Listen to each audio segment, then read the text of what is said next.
Jambo jingine sasa pia kwa TANROADS na kwa TARURA na kwa jiji na manispaa zingine zote, bado wakurugenzi wako hapa. Ukienda katika mataifa yote, Dar es Salaam kwa mfano, leo mna zile kampuni zinaitwa kampuni za kukamata wrong parking zile. Yaani zile kampuni, sijui kama mmeshawahi kujua, mnachopata nyinyi na wanachopata wao. Lile ni genge la corruption.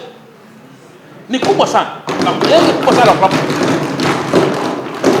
Vibaka na watu ambao hawahusiani ndio wanaoendeleza zile kazi. Sasa ukiangalia kwa mfano National Housing, majengo yote yaliyoko pale Kariakoo, majengo yetu sisi halmashauri tumewekeza maduka katika majengo yote, tumewekeza maduka.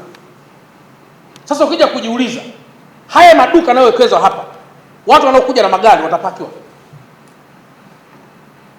Sasa tunakuwa na knowledge ambazo wakati fulani hatuangalii zile huduma zingine zitakazofuata baada hapo.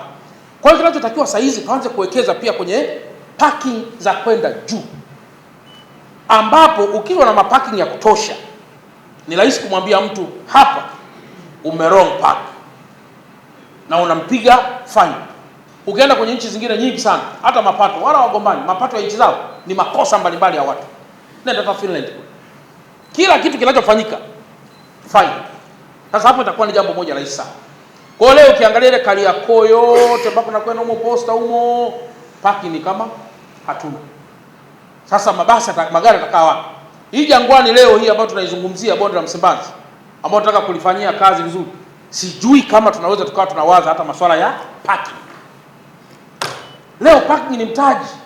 Unaweza kutengeneza hata ukumbi wako vizuri, ukumbi mzuri, lakini utasikia mtu vipi, parking zipo. Tayari umekwama.